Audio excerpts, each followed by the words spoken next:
Parce que oui, vu qu'on a choisi de vivre à l'étranger, c'est pas forcément évident de s'intégrer dans un pays qui n'est pas le nôtre. On reste des Français, donc il y a souvent ce problème-là qui concerne l'argent.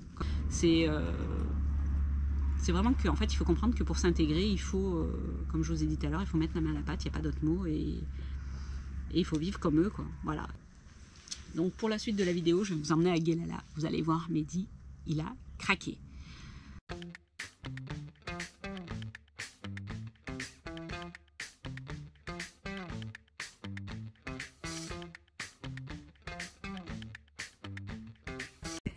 Comment tu dis, Mehdi, ce salaud off-road? T'imagines qu'il passe avec les camions là? Nous on se casse la figure. Ça doit être quelque chose, hein?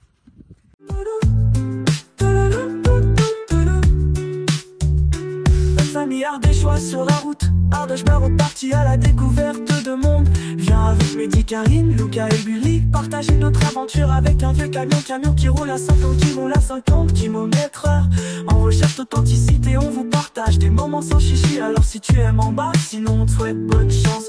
Bienvenue sur la chaîne de Ardèche Barreau. Et coucou tout le monde, me voilà de retour. Ça fait un petit moment que je vous ai pas partagé de vidéos ou des vidéos de partenariat, mais je vous ai pas parlé de la suite de l'aventure. Alors il y en a à qui ça va faire plaisir de voir ma trogne et d'autres qui ça fera pas plaisir, mais c'est pas grave. Pour ceux qui me suivent et qui veulent savoir la suite de l'aventure, je vous fais cette petite vidéo pour vous parler de notre intégration ici. Parce que oui, vu qu'on a choisi de vivre à l'étranger, c'est pas forcément évident de s'intégrer dans un pays qui n'est pas le nôtre. On n'a pas forcément tous les codes, on ne sait pas comment tout se passe et il faut écouter les autres, il faut s'intégrer et ça c'est pas forcément évident. Alors oui, en voyage pendant 3 ans, on a appris à s'adapter, c'est-à-dire qu'on a appris les codes de chaque pays qu'on est arrivé, parce que des fois en une semaine il faut trouver tous les codes, où c'est qu'on trouve du pain, où c'est que ci, où c'est que ça.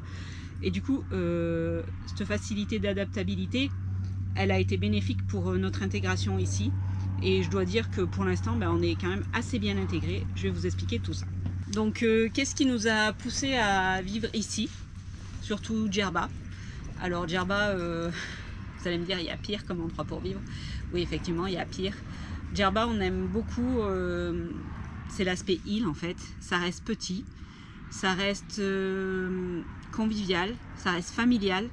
Et ça, c'était important pour nous en fait, de trouver un endroit où c'est que c'était pas la ville, l'explosion, tout ça. Alors vous avez deux côtés sur l'île. Il y a le côté Midoun et le côté plus Agir où c'est que c'est plus touristique, et le côté où c'est que nous on est côté Agim où c'est que c'est plus culturel, que c'est plus tradition, que c'est plus tout ça. Alors c'est aussi plus dur de s'intégrer ici que du côté Midoun, parce que du côté Midoun il y a une grosse communauté de Français, notamment beaucoup de retraités qui viennent vivre ici, qui viennent passer leur retraite à l'hôtel, parce que je vais vous en parler après, le climat est quand même relativement agréable, et tout ça fait que l'intégration est quand même plus facile côté donc zone touristique que de ce côté-ci où c'est qu'on est. Nous on a choisi ce côté-là parce que pour ceux qui nous connaissent, nous on vit à la campagne et on aime bien la campagne, et en plus de ça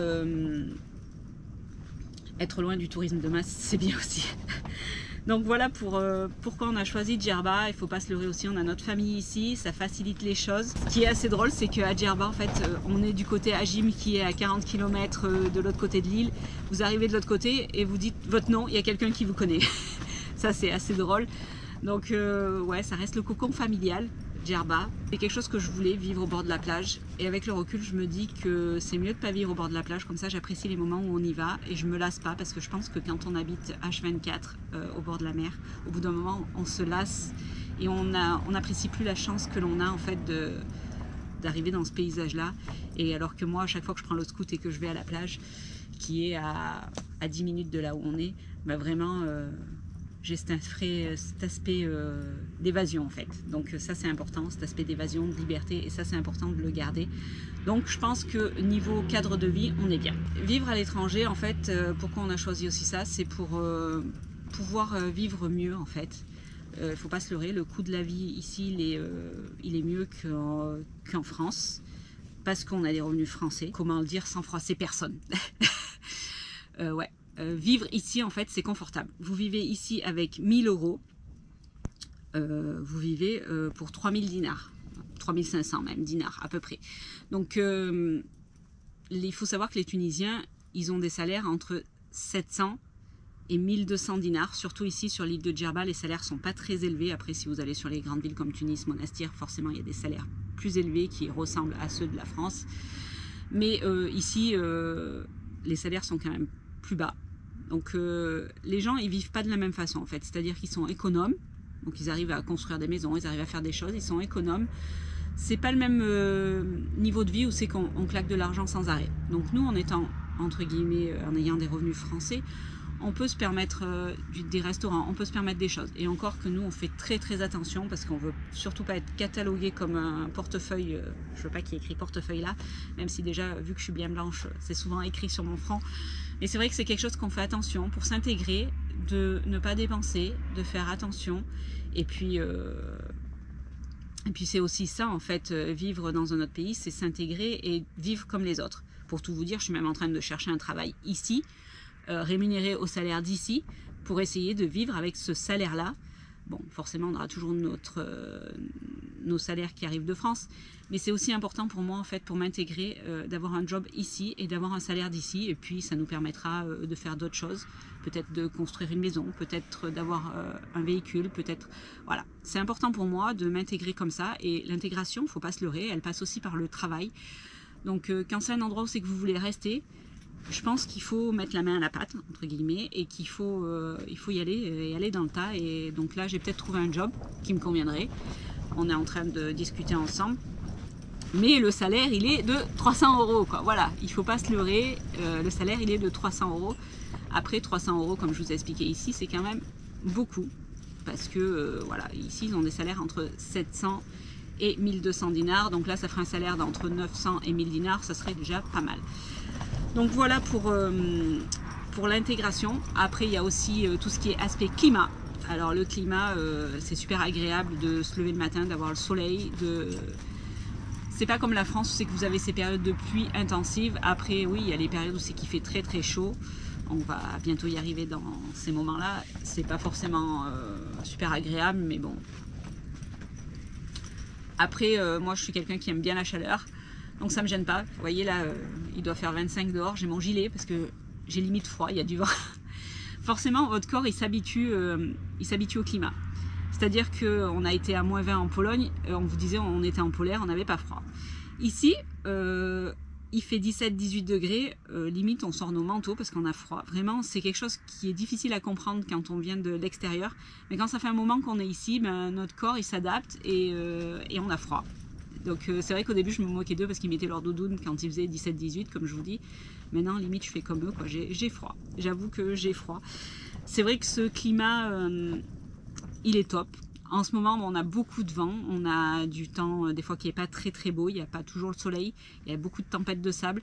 C'est aussi un moment, cette période de l'année, qu'ils ont besoin. Surtout de notre côté de l'île où c'est que c'est quand même très agricole, où c'est qu'il y a beaucoup d'oliviers, ils ont besoin pour la pollinisation des arbres. Ils nous ont expliqué ça, donc c'est aussi important. Sur le terrain, on a beaucoup d'arbres et c'est vrai qu'on voit les feuilles et ça pollinise avec les abeilles. Ça, c'est juste génial de voir tout ça. Concernant la mentalité, comment on le vit? Alors ici, franchement, tout le monde vous sourit. Ça, c'est super agréable. Tout le monde vous lève la main, tout le monde vous dit bonjour. Ça, c'est quelque chose que moi, je trouve qu'on a perdu et qu'ici, je retrouve. Et franchement, tout le tour d'Europe, j'ai pas apprécié pour ça. Parce que du coup, je vais pas dire que personne dit bonjour, mais un peu, en fait. Tout le monde est individualiste. Alors qu'ici, ils sont habitués à vivre tous en famille, à vivre tous ensemble. Et ça, pour moi, c'est quelque chose qui est important. Ça fait chaud au cœur, vraiment, quand quelqu'un arrive, il prend des nouvelles de toi, il te demande si tu as la bonne santé, si ta famille va bien. Moi, tous les jours, on me demande si en France, ma famille va bien. Tous les jours, on me demande si les garçons vont bien. Ça, c'est quelque chose qu'on ne fait pas en France ou ailleurs, hein, en Europe en particulier. Vraiment, je ne catalogue pas la France du tout. C'est des choses qu'on a perdues. Moi, quand j'étais petite, mes parents, ils étaient boulangers et j'ai appris à dire bonjour, merci, au revoir. Et ce bonjour, merci, au revoir, il se perd même maintenant quand vous allez dans le magasin. La plupart du temps, vous avez le téléphone à l'oreille. Vous prenez votre baguette de pain, vous vous cassez, même pas vous parlez à la vendeuse. La vendeuse vous parle pas non plus, la plupart du temps, elle fait la gueule. Donc ça, c'est vrai que c'est quelque chose qui est agréable ici et que c'est ce qu'on recherchait aussi dans ce cadre de vie parce que c'est apaisant. En fait, c'est quelque chose qui est apaisant et qui vous fait du bien de voir des gens sourire. On reste sur la chose positive, ce que je vous dis depuis le début de l'année, qu'on a décidé de rester positif. Alors, c'est pas tous les jours évident, mais Mais ça fait du bien, vraiment ça fait du bien et je pense que pour la santé, rester positif c'est très très important. Après, bah voilà, donc la mentalité, on reste des Français, donc il y a souvent ce problème-là qui concerne l'argent, comme dans n'importe quel pays du monde, du moment que vous venez d'un pays qui est entre guillemets plus riche, parce que je dis aujourd'hui entre guillemets, hein, parce qu'en France on en pâtit autant que ce qu'ils en pâtissent ici. Le niveau de vie, si vous voulez, le niveau de vie par rapport au salaire, il est équivalent à ici au final. Il n'y a pas vraiment de différence. Après c'est juste qu'on a une certaine, comment dire, c'est pas une notoriété, mais on a quand même ce prestige en fait de dire qu'on est français. Un prestige qui pour moi aujourd'hui ne l'est plus vraiment, mais enfin bon voilà, on a quand même ce prestige. Après il faut savoir que dans les années 80, c'était vraiment très bien pour eux d'aller en France. Ils arrivaient à avoir des salaires plus élevés qu'ici. Et du coup, ils arrivaient à construire des maisons ou des choses comme ça. Aujourd'hui, à l'époque d'aujourd'hui, les jeunes qui partent en France, ils travaillent comme des malades en France. Ils arrivent tout juste à construire ce qu'eux, ils ont à construire en France. Envoyer de l'argent ici, ils en envoient un peu, mais beaucoup moins que ce qu'ils pouvaient faire avant. Donc voilà, c'est différent. Les choses ont évolué, elles ont changé, le monde change. Après, ce qui nous gêne beaucoup ici, mais ça encore une fois, c'est notre mentalité de Français qui parle. Et du coup, le Français est un Français râleur, on va pas se leurrer. Et ce qui nous gêne beaucoup ici, c'est qu'ils sont résiliés. C'est-à-dire que ben là, en ce moment, on a des soucis avec le puits qui n'avance pas. Et on dit, mais c'est pas normal, prends quelqu'un d'autre. Ben, il dit, ben non, il faut attendre. En fait, on attend quoi? On peut attendre longtemps, comme ça. Et ils en sont même arrivés à dire à Mehdi, mais c'est comme ça ici. Donc Mehdi leur a dit, mais donc tu construis ta maison, le mec, il vient plus pendant 5 ans, tu attends 5 ans pour construire ta maison que ça avance. Ben, limite, ils nous répondent oui, en fait. Ils sont vraiment résiliés sur tout. C'est-à-dire qu'il y a un problème avec l'administratif, ou avec les douanes, ou avec ci, ou avec là. Ils nous disent c'est comme ça. En fait, ils se battent jamais, ils provoquent jamais. Donc, en fait, c'est aussi ça qui fait... j'ai arrêté de dire donc, ça énerve certains, mais j'y peux rien, en fait. Je dis donc quand je parle, et parler à la caméra, c'est pas facile. L'évolution, elle est bloquée ici. Elle est bloquée du fait qu'ils sont résiliés et que... ouais, encore une fois, je froisse ces personnes parce que je les aime beaucoup tous, mais c'est pas des conquérants. C'est-à-dire que on leur a donné ça, ils le prennent, mais ils vont pas chercher à avoir plus en fait. Et ouais, ça c'est de la résiliation totale. Et parfois ça c'est frustrant pour nous qui venons de la France, c'est qu'on a l'habitude de mener des combats ou que quand on trouve quelque chose qui n'est pas juste, de le dire. Moi, il y a beaucoup de choses que je vois ici qui se passent pour eux et je leur dis mais c'est pas juste, pourquoi tu fais ça, pourquoi ça se passe comme ça? Et ils me répondent c'est comme ça. Et me répondre c'est comme ça, c'est quelque chose qui au fond de moi me met un peu en colère parce que c'est des gens que j'aime et que j'apprécie et je sais qu'ils pourraient avoir mieux et tout ça parce que en fait que ça soit le gouvernement ou quelqu'un d'autre à côté, c'est que ça va passer comme ça parce qu'on leur a dit c'est comme ça. Donc ça c'est, je sais pas si je me suis bien exprimée, mais c'est très triste de voir cette résilience et ouais c'est frustrant des fois, c'est frustrant. C'est peut-être le seul point négatif que j'ai dans cette nouvelle vie pour l'instant. Après je vous en trouverai peut-être d'autres avec le temps, hein. On va pas se leurrer, on reste des Français râleurs comme je vous ai dit. Donc voilà, après comme je vous dis c'est que mon point de vue. Niveau évolution, effectivement, il pourrait avoir beaucoup plus, mais pour ça, il faudrait se mettre au travail. Et le travail ici, c'est pas quelque chose qu'on fait... Ils sont pas matérialistes, en fait. Ils aimeraient avoir plein de choses, mais sans travailler. Donc ça ne marche pas.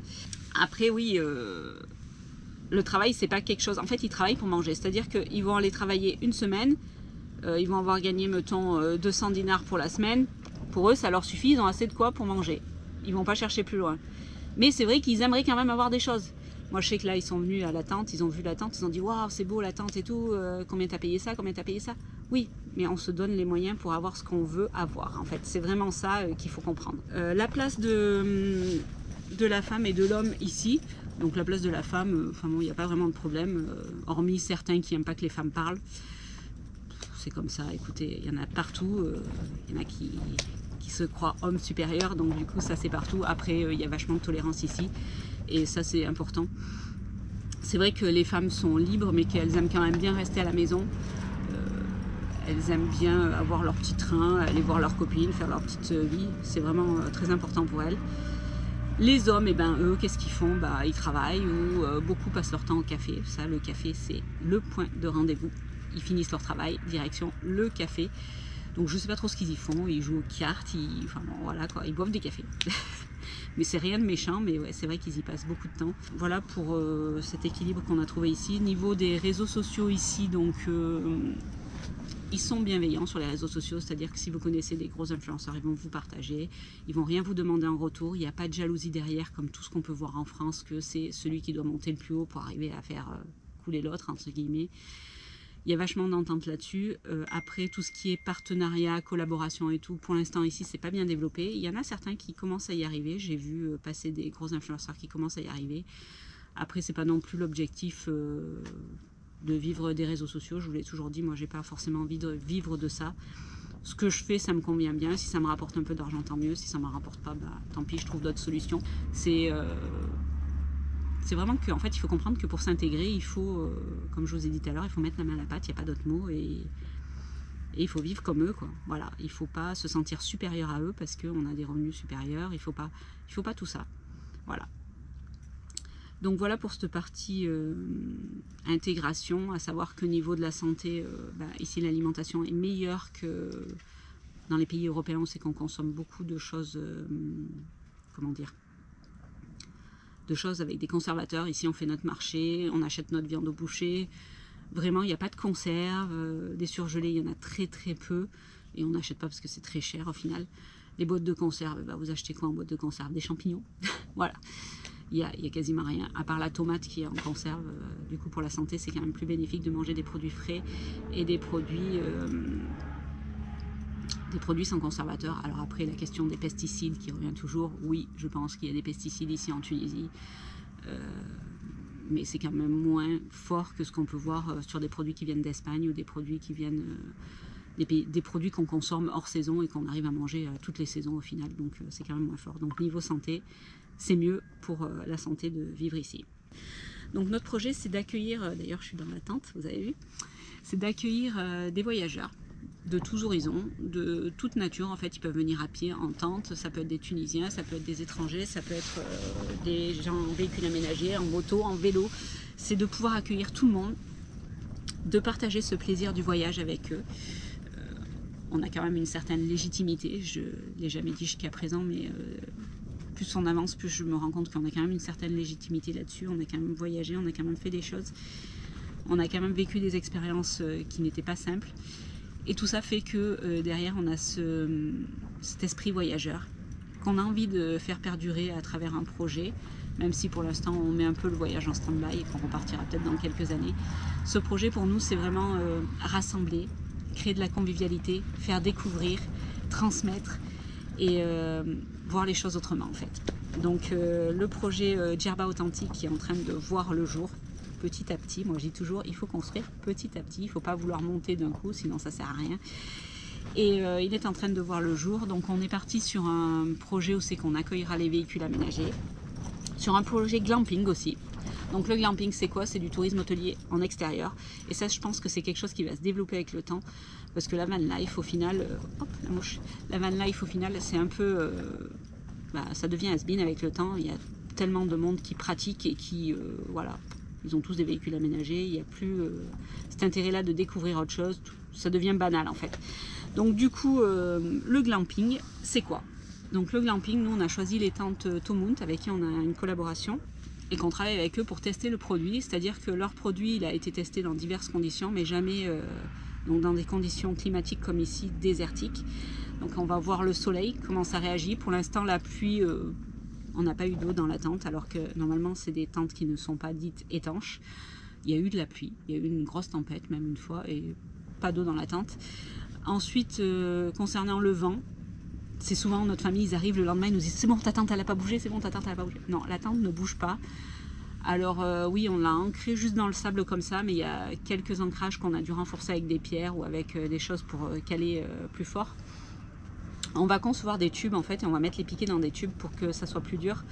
Et peut-être on bétonnera même, je ne sais pas encore comment on va faire pour les amarres et les accroches. Mais sinon, on n'a jamais eu de problème avec la tente. La tente vraiment elle résiste très bien. Ça fait maintenant 1 mois et demi qu'elle est montée. Elle a vécu des tempêtes de sable, elle a vécu plein de choses. Et du coup, ça se passe plutôt bien. Donc dans ce projet Djerba Authentique, comme je vous ai dit, on va accueillir toutes sortes de voyageurs. Il y aura des tentes pour ceux qui viennent en vélo, en moto, s'ils veulent ne pas apporter leur tente. Ils peuvent utiliser nos équipements à nous. L'objectif, c'est vraiment de, comme je vous disais au début, de montrer cette convivialité qu'il peut y avoir entre voyageurs. On veut aussi faire participer le local, c'est-à-dire qu'on proposera des petits déjeuners et des repas typiques tous les soirs. Donc des repas qui changeront tous les soirs. C'est pas nous qu'on décidera en fait la carte. Ça sera un repas tunisien tous les soirs qui sera préparé par des mères de famille. Donc du coup, ce sera de la cuisine familiale et ça pour moi c'est très important. On est aussi en train de mettre en place une grande table de plus de 4 mètres de long pour que tout le monde mange à la même table et que tous les soirs ça crée la convivialité, qu'on se raconte nos voyages, qu'on se raconte nos partages d'expériences, qu'on se raconte nos petits tips, nos petits trucs. Enfin bon, il y a toujours des choses à échanger et de n'importe quel pays du monde que vous êtes, vous pouvez partager avec les autres et ça c'est chouette. Alors après bien sûr si tu veux manger tout seul dans ton coin parce que tu préfères, tu es timide ou que tu es fatigué, tu as le droit, on te portera ton repas comme tout le monde là-bas. Donc ça c'est quelque chose aussi qu'on proposera à part, la formule repas, et qu'on trouve important. Donc sur l'île il y a un endroit qui accueille les voyageurs, qui est une aire de camping-car. Après c'est une aire de camping-car, moi je dis haut de gamme, parce que du coup c'est une aire de camping-car à l'hôtel. Vous êtes sur un parking goudronné, donc vous avez tous les services accessibles de l'hôtel, donc la piscine et tout ce qui s'ensuit. Ici vous n'aurez pas la piscine, mais bon voilà. Mais après je trouve que ça reste quand même impersonnel et moi ce que je cherche c'est vous donner en fait toute cette culture, vous donner tous ces petits tips qui font que vous avez envie de revenir et que vous verrez Djerba autrement, la Tunisie en règle générale, parce qu'on a quand même fait le tour de la Tunisie, on connaît plein d'endroits. Et tout ça en fait pour vous partager d'une autre manière. Il y a aussi un aspect que je suis en train de mettre en place, c'est tout l'aspect publicitaire, c'est-à-dire que j'ai commencé à lancer sur les réseaux sociaux. J'attends, vous avez été nombreux à me demander pour le prix de la tente et tout, j'ai une idée du prix. Il faut commencer avec un certain prix et quand je vois les prix qui sont pratiqués au désert, ça fait juste peur. Mais je ne peux pas me permettre de faire les mêmes prix. Mais voilà, donc j'ai commencé la pub. Mais j'attends qu'on construise des sanitaires et je vais vous parler justement des travaux. Parce que les travaux ici c'est très très compliqué et on bataille vraiment pour avancer. Donc je pense qu'on va bientôt mettre nous la main à la pâte parce que du coup on n'avance pas. Donc on avait décidé de faire le puits pour justement avoir de l'eau pour pouvoir faire les travaux ensuite. Parce que le puits il y a 99 chances sur 100 que ça soit de l'eau salée. Donc du coup ça ne pourra pas nous servir pour boire ou pour consommer. Ça nous servira pour les toilettes, des choses comme ça. Mais voilà, donc là le puits il est toujours au stade où c'est qu'il n'y a toujours pas d'eau, ça n'a pas avancé, le monsieur a pris l'argent et il ne revient pas. C'est pas nous qu'on a géré le chantier, loin de là, parce que si c'était nous, ce serait passé différemment. Mais voilà, encore une fois on nous a dit c'est comme ça ici, donc on respecte, on attend. Nous on va attaquer en parallèle les sanitaires, parce que c'est important pour nous d'avoir des sanitaires et pour commencer à accueillir des gens en fait c'est quelque chose qui est juste nécessaire. Donc on va commencer avec Mehdi et son cousin, donc il va lui aider à faire la dalle. La problématique de construire c'est pas un problème pour nous, parce que comme vous le savez on a construit notre maison, Mehdi était maçon, c'est pas un problème. La différence c'est en fait c'est l'état des sols ici n'est pas comme en France, donc on doit s'appuyer sur les gens d'ici pour qu'ils nous expliquent leur façon de faire, pour que nous on puisse travailler ensuite. Donc là il va faire la dalle avec son cousin, la dalle qui touche le sol très forcément, et du coup lui après il va monter les briques. Ça c'est quelque chose qu'il sait faire, mais c'est vrai que tout ce qui touche le sol pour l'instant on est un peu réticent et on les laisse faire parce que on n'a pas cette expérience là en fait. Ici c'est du sable, c'est pas de la terre et c'est pas quelque chose qu'on a l'habitude de travailler, donc on écoute vachement ce qu'ils nous disent et ça c'est important.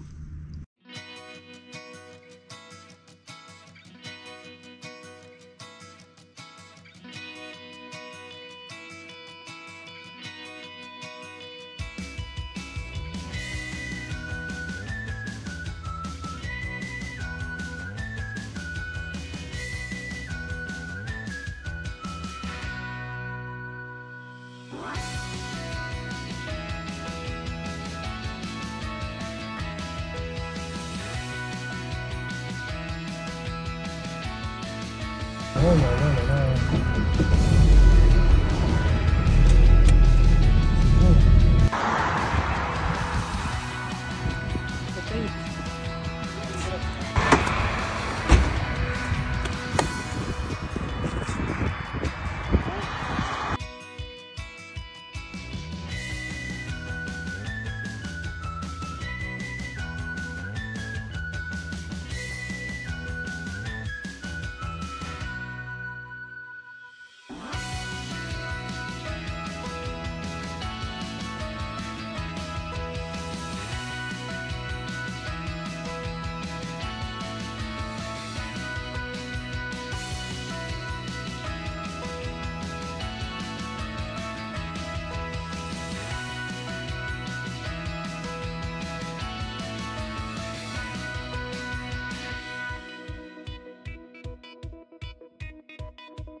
Notre tuk-tuk dont je vous ai parlé la dernière fois, ben, il est toujours garé. Il est toujours garé parce que ben, on n'a toujours pas reçu le démarreur. Le démarreur, je suis arrivée à le trouver en France, donc normalement, Inch'Allah, il devrait correspondre. On a fait tout le tour de l'île ici, on en a trouvé plein des tuk-tuk comme nous, mais ils n'ont tous pas de démarreur. Ils ont tous enlevé les démarreurs. En fait, ces tuk-tuk, ils avaient été offerts par l'Italie à l'époque pour les communautés de communes. Et dans les années 80, les communautés de communes les ont revendus. Donc du coup, il y en a quand même pas mal. Mais quand ils tombent en panne de démarreur, bah, ils ne changent pas les démarreurs, ils branchent au fil. Donc brancher au fil sous un tuk-tuk, c'est quand même pas facile. Donc Mehdi a préféré mettre un démarreur. On en a trouvé un en stock, on se l'est fait expédier en France. Maintenant, le problème, c'est pour le faire ramener ici. Donc j'ai eu des prix exorbitants pour faire ramener ça. J'ai trouvé ça aberrant. Je suis toujours en recherche de voir quel est le meilleur prix pour le faire venir. Sinon, tant pis, il viendra cet été avec de la famille qui rentre en voiture. Mais c'est vrai que c'est quelque chose qu'on aimerait, le tuk-tuk, on aimerait bien qu'il soit mis en place assez rapidement. Ça nous permettrait pour bricoler, pour faire des choses. Après, on a le scooter. C'est vrai que le scooter nous permet de nous déplacer, ça c'est cool. Mais ouais, le tuk-tuk, ça serait mieux quand même. Donc voilà. Puis chacun aurait son véhicule. Moi, j'ai mon scooter et Mehdi, il a son tuk-tuk. Chacun son truc. Donc voilà pour les petites news. Donc pour la suite de la vidéo, je vais vous emmener à Guelala. Vous allez voir, Mehdi, il a craqué. Il a voulu faire du scooter en off-road sur la plage à Guelala, sauf qu'il n'y avait plus la veille. Et je peux vous dire que quand j'en vois qui se coincent avec leur 4x4, bah là on s'est coincé avec le scooter, donc j'imagine pas le carnage que ça peut faire avec un 4x4 ou avec un camion. D'ailleurs je le dis à un moment dans la vidéo, c'est dingue comme on s'est enfoncé, comme on a glissé, même en marchant on glissait. Donc c'est quelque chose qu'il faut être vigilant. Il y a des périodes pour aller au bord des plages, pour aller visiter des endroits qui sont peut-être exceptionnels parce que du coup plus instagrammables ou plus vidéo, comment on dit, plus vendeur niveau vidéo. Il y a des moments, il y en a qui se coincent, qui font n'importe quoi et je vais vous parler de cette loi qui a été appliquée depuis ces derniers temps parce que du coup il y a une loi littorale en Tunisie qui est là depuis 1980, dans les années 90, je sais plus, 95 je crois. Et du coup, cette année, ils ont commencé à la réappliquer, surtout dans le nord de la Tunisie, où c'est qu'il y a beaucoup de 4x4 qui vont sur les plages. Et ils ont interdit tout véhicule terrestre sur les plages. Alors, c'est un désastre pour les Tunisiens, parce qu'ils aiment beaucoup se retrouver sur les plages le week-end. C'est pour un moment de liberté, où c'est qu'ils font le bivouac et tout ce qui s'ensuit. Mais en même temps, j'arrive à comprendre que les associations se mettent en travers, parce que avec les 4x4, ils labourent les plages. Mais vraiment, nous, on a vu des choses catastrophiques. Il y a des choses qui se passent aussi, des gens sûrement que vous suivez sur les vidéos YouTube. Il y en a encore un qui se sont coincés, qui ont fait une vidéo, qui se sont coincés début d'année sur une plage là. Ils ne se rendent pas compte en fait. C'est que nous, on a vu sur les plages en Grèce, les tortues qui pondent sur les plages. Et quand vous allez avec vos véhicules sur les plages, que vous creusez, parce que du coup vous patinez dans du sable mou, et bien vous tuez toute cette faune qu'il y a dessous, cette faune et cette flore, vous tuez les œufs de tortues, vous tuez plein de choses. Et c'est vrai que les tortues, on en a vu ici, qu'ils étaient mortes. Et alors, bon, elles ne sont pas mortes à cause des 4x4 plastiques, elles sont mortes à cause des plastiques. Ça, c'est un autre sujet. Mais oui, c'est catastrophique en fait. On peut toujours vouloir aller bivouaquer au meilleur endroit, d'aller sur la plage ou d'aller faire des choses toujours mieux parce qu'on veut vendre une meilleure vidéo, on veut faire voir une meilleure photo, on veut faire voir... Mais pensez en fait que dessous, toute cette nature, il y a des animaux qui vivent, il y a des insectes, il y a plein de choses et ça tue tout. Donc vraiment, cette loi littorale, elle est triste pour les Tunisiens parce que moi je trouve ça très triste. C'était vraiment pour eux un moment de liberté et je pense que le gouvernement va appuyer le truc. Après, concernant notre projet à nous, à la limite, ça nous arrange parce que si les plages sont interdites, les gens vont se rapatrier vers les aires conviviales où c'est qu'on accueille des voyageurs. Donc pour notre projet, c'est bénéfique. Mais franchement, pour les Tunisiens, c'est pas cool du tout. Donc voilà, c'est aussi quelque chose que je voudrais vous partager parce qu'il y en a plein qui viennent ici en se disant de toute façon moi je peux aller partout, ouais ok, sauf que quand un local te dit non c'est pas la période pour y aller, n'insiste pas, n'y va pas. Il y en a, ils ont cassé des pièces mécaniques en voulant aller au Ras Mal là à côté. Cette année il y a 5 camions qui se sont bloqués au Ras Mal, 5, et des gros camions. Il y en a qui ont fait n'importe quoi, qui ont cassé des pièces mécaniques, il y en a d'autres qui se sont coincés au fort en allant sur Aguirre. Mais en fait, on voyage pas avec une application, on voyage pas avec tout ça, on voyage en parlant aux locaux. Si le local il te dit c'est pas le moment pour y aller, tu n'y vas pas, c'est tout. Il y a un moment où tu iras plus tard. Et puis si tu n'as pas le temps, ben, tu reviendras et tu le referas plus tard. Moi, il y a des endroits où j'ai jamais été encore parce que c'était pas le bon moment, c'était pas le bon endroit et j'avais pas envie de tout casser. Et puis après, quand quelqu'un vient te sortir de là qui te demande de l'argent, ben, quelque part c'est juste le revers de la médaille. Tu as fait une bêtise, tu assumes ce que tu as fait derrière et du coup tu payes. Voilà. Et j'ai pas d'autres mots. Nous, on a fait les imbéciles dans le désert, on a payé le dépannage. Alors oui, on s'est bien débrouillé parce qu'on a des connaissances. Mais le prix qu'ils nous demandaient à la base, c'était pas du tout correct, quoi. Mais c'est comme ça ici, ça se pratique comme ça. Et quelque part, en même temps, je vais vous dire, ils ont un peu raison. Parce que si tout le monde fait n'importe quoi et que derrière c'est tout gratos, il y a un moment où c'est qu'on s'en sort plus et ça punit jamais personne.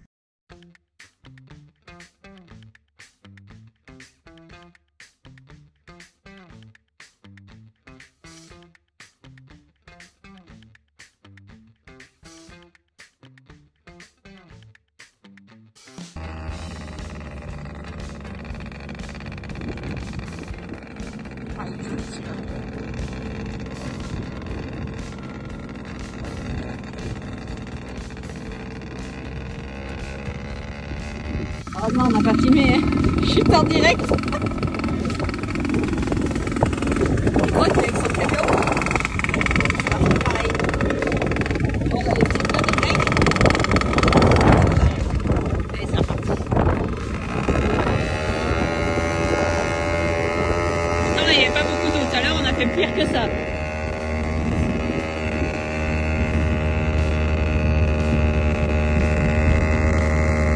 Elle est vieille cette piste. Et blanc, ouf. Il n'y a plus, cette nuit il y a beaucoup plus. Même si ça sèche très vite.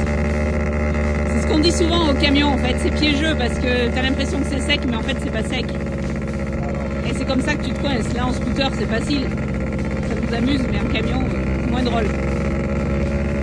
Combien il y en a qui ont dû appeler les tractos pour les sortir?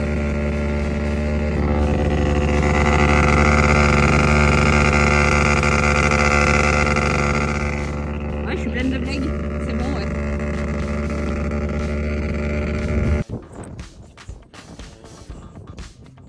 Oh, ça glisse vraiment.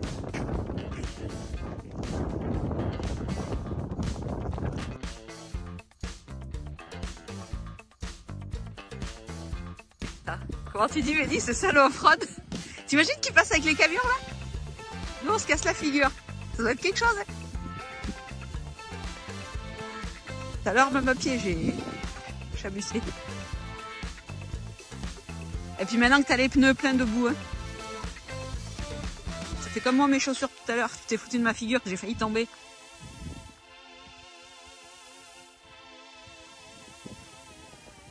Celui-là, alors, il faut qu'il trouve des chemins off-road.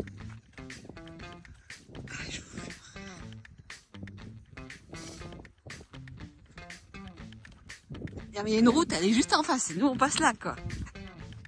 Pour une fois, c'est pas moi. C'est pas ma faute.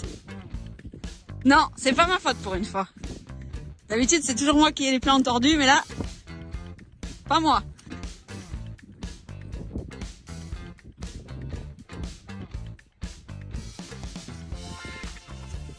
Et s'il redémarre parfait, quoi. Ah, si on va glisser dans notre cœur. Sur les pneus. Oh la vache. De toute façon, je suis sage pour laver. Ça va être qu'il partout en plus la boue.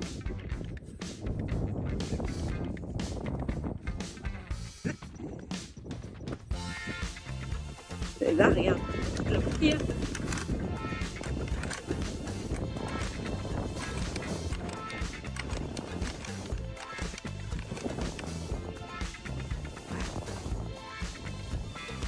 Il a pas aimé tomber. C'est dans la merde.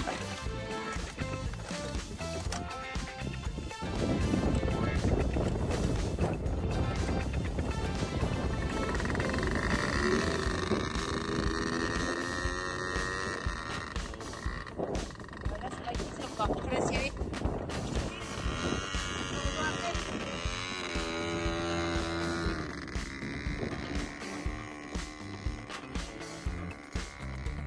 regardez, c'est juste la deuxième fois.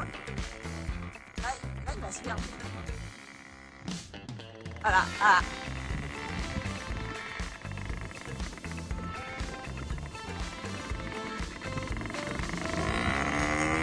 Regarde, le scooter tout seul. Ça glisse, c'est un truc de malade.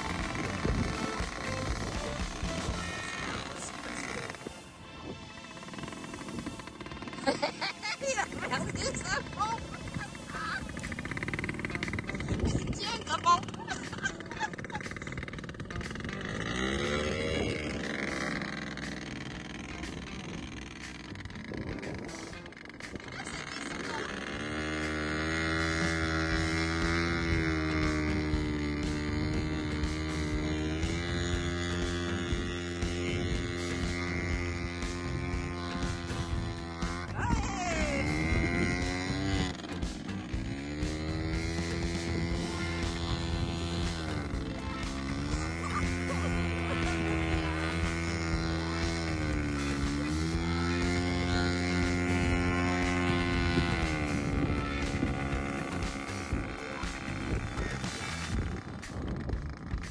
Non mais attends, mais dis. Non, la boucle.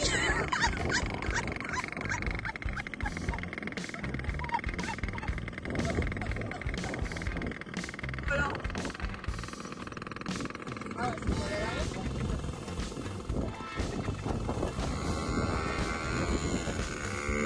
Ah, la charge, la piscine.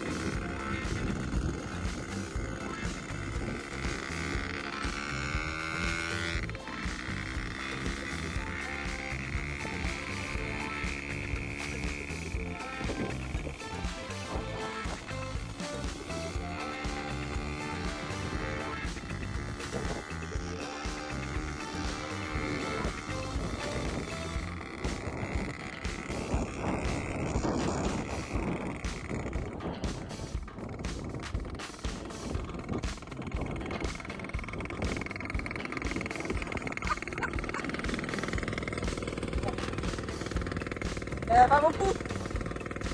Comme ça, avec un peu de chance, c'est la terre qu'ils utilisent pour faire les poteries. Oh, et vas-y, ça t'en va pas là. Bon, et si on change tout de suite à notre mésaventure. Mais voilà, là, il y avait juste tout ça. Ça, c'est la terre de Galala, vous voyez. C'est pour faire les poteries.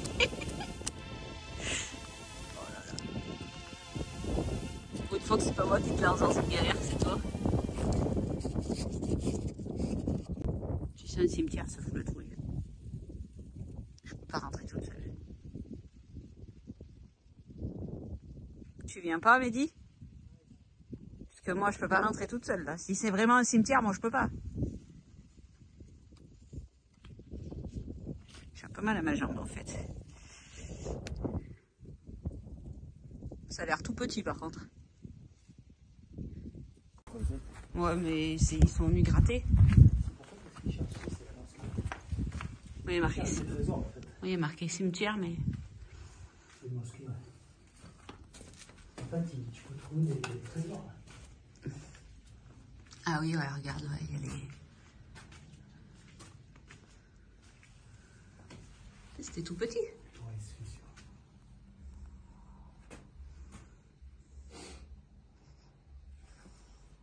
C'est trop glaudite.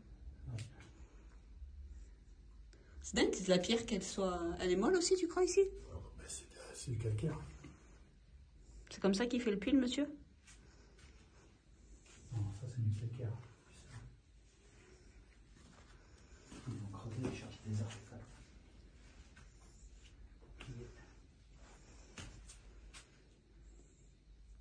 Tu crois que c'était pas des tombes, là?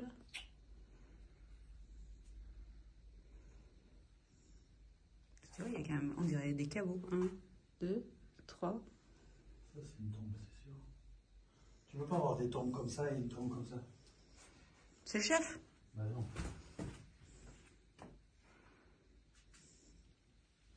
Ils l'ont pillé. Ils ont tout pillé. Elles sont toutes dans le même sens. Celle-là, celle-là, celle-là. T'es obligé d'être enterré dans le même sens. Mais c'est bien un cimetière, alors.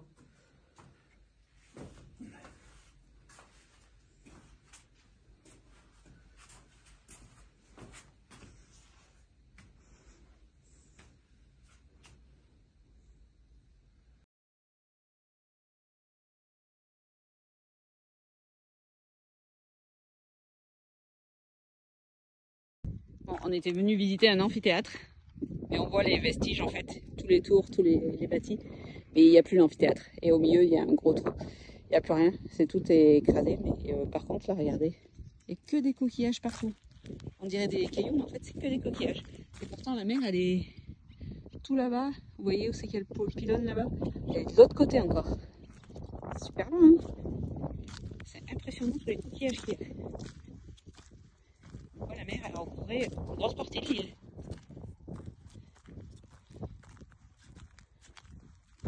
Ouais, il y a des restes de bâtis de partout. Ouais. C'est l'amphithéâtre du Ménisque, c'est ça? Ménisque.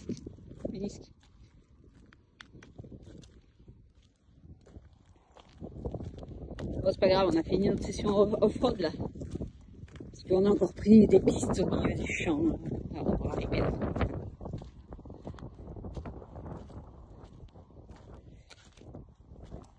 Allez, c'est reparti. J'espère que vous avez passé de bonnes fêtes de Pâques. Nous, on continue d'avancer sur notre projet, mais comme je vous dis, on y va avec le rythme d'ici.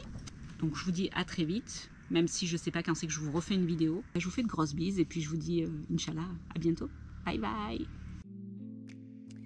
Moi, c'est Karine, 44 ans. Je suis mariée depuis peu à Mehdi, 45 ans. Oui, on a décidé de se marier pendant le voyage. Nous avons ensemble 2 garçons, Kéliane, 20 ans, et Lucas, 15 ans. On a décidé de changer de vie pour voyager. Seul Lucas nous accompagne, ainsi que Bully, qui est de la partie aussi. Notre objectif de partir en voyage comme ça, c'est principalement d'aller découvrir les autres cultures, de voir le monde différemment, de rencontrer des gens. Ça, surtout l'humain. Notre voyage est surtout basé sur l'humain. On adore ça, vraiment, l'humain. C'est quelque chose que l'on apprécie, que l'on aime, rencontrer des gens, passer du temps avec eux, partager des moments avec eux, essayer de comprendre leur culture, leur religion. Voilà, c'est ce qui s'appelle le partage. Après une année fabuleuse en Tunisie, où on s'est mariés, on part pour de nouvelles aventures en Europe.